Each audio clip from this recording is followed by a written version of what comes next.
మండలం అండి, సచివోలు గ్రామం. నా పేరు యలమంచిలి భువనేశ్వరిదేవండి. మా భర్త 94లోనే పోయారండి. 96 నుండి చాలా ఇబ్బందులు పెడుతున్నారండి ఇక్కడ చుట్టుపక్కల రైతులు.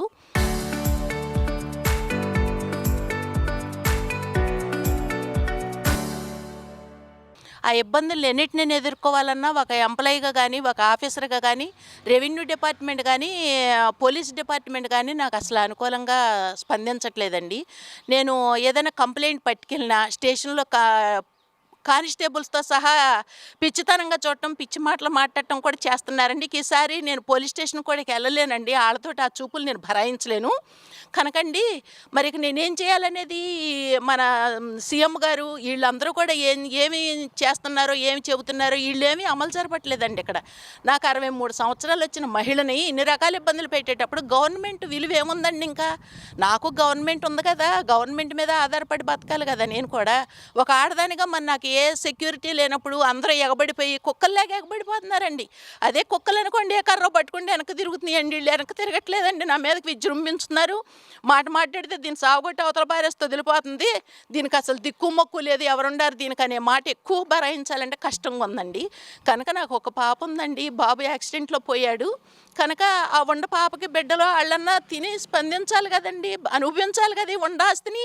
మరి అది కూడా లేనప్పుడు ఏంటండి, మాకు ఉండాస్తికి విలువేముందండి? ఎవరికాళ్ళే బోధి ఇటు లేదంటున్నారు, చేను గట్టు ఇటు లేదంటున్నారు, ఇష్టం వచ్చినట్టు నన్ను నా రైతులు పాలెళ్ళతో ఆపేస్తున్నారండి.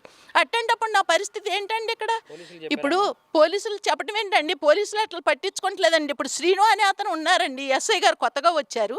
ఇంతకుముందు శారదా సతీష్ గారు కూడా లావేటి శ్రీను గారు చెప్పేవారంటండి, అస్సలు మీరు ఏం పట్టించుకోవద్దు, ఆమెకు అలవాటు అయిపోయింది స్టేషన్ల చుట్టూ తిరగటం అని. స్టేషన్లకు దేనికి తిరుగుతానండి? నా సెక్యూరిటీ కోసమే కదా స్టేషన్కి వెళ్ళేది. అక్కడ కూడా అవ్వట్లేదు కనుక కోర్టుకి వెళ్తున్నా. హైకోర్టుకి వాళ్ళు వేస్తే నేను వెళ్ళాల్సి వస్తుందండి. నా చెరువులకు అన్ని రకాల లైసెన్స్తో నేను గవర్నమెంట్ అనుమతితో చేస్తా అంటే వాళ్ళు కోర్టుకి వేసారండి. అప్పుడు నేను స్పందించాలి కదండి, కోర్టుకి వెళ్ళాలి కదా. నేను కోర్టుకి వెళ్తున్నాననే బిరుదులు నాకెందుకండి? నాకు లక్షల మీద ఖర్చు అయిపోతుందండి, వచ్చేదేమో వేల మీద ఇన్కమ్ అండి. నేను పెట్టాల్సిన ఖర్చు లక్షల మీద ఉంటుందండి నాకు. అట్లాంటప్పుడు ఒక ఆడదానికి ఏంటండి నాకు జీవితం ఇక్కడ? కనుకండి అనవసరం అండి. ఈ గవర్నమెంట్ ఉండగానే నేను ఒక లెటర్ రాసి పెట్టుకుంటానండి, పలానా టైంలో పలానా అయ్యగారు అమ్మగారులు పరిపాలించే టైంలో నేను ఈ రకంగా కాలం సరిపెట్టుకుంటున్నాను కనుక మా ఈ 4 కుటుంబాలు ఈ దెబ్బలకే నేను నా జీవితాన్ని అంకితం చేసేద్దాం అనుకుంటున్నానండి. వాళ్ళ ఖర్చులు కూడా ఫోన్పేలు చేస్తానంటే తెలుస్తుందండి. కనుక వాళ్ళంతా ఇదిగా చేసేటప్పుడు నాకు అనవసరం. రాంప్రసాద్ అని ఆయన ఉన్నారండి, ఉప్పలపాటి రాంప్రసాద్ అని ఇక్కడ ఒక అధికారి ఉన్నారండి. ఆయన కమ్మతనేనండి, చౌదరి పూటకు పుట్టిన ఆయనే. కానండి నాకు ఎటువంటి సహాయం లేదు. ఆ ఇబ్బేదొడ్లో ఉండతనే నన్ను బాగా ఇబ్బంది పెడుతున్నాడండి. చాలా ఏంటండి, అసలు తూము బోధులతో సంబంధం లేనాడు. ఆ బోధికి నేను తూము అడ్డం పెట్టుకుంటే అవన్నీ పగలగొట్టేసేయటం, తాళాలు తీసి అవతల పారేస్తానండి. శారదా సతీష్ అనే ఎస్ఐ గారు ఉన్నప్పుడండి నేను కంప్లైంట్ ఇస్తానండి, అస్సలు దానికి స్పందించలేదండి. ఇప్పుడు అది సివిల్ అంటారేంటండి? వాళ్ళకి ఇష్టమైతే క్రిమినల్, లేదంటే సివిల్ అండి. తాళాలు పగలగొట్టడం సివిల్ కేసా అండి అది? ఒక ఆడదాన్ని ఇబ్బంది పెట్టి వేసుకున్న తాళాలు నా సెక్యూరిటీ కోసం చేసినవన్నీ పగలగొట్టి అవతల పారేసి దానికి ఏటుకో వేసుకోమని తాళాలు బూతు మాటలు మాట్లాడటం ఇవన్నీ ఏంటండి?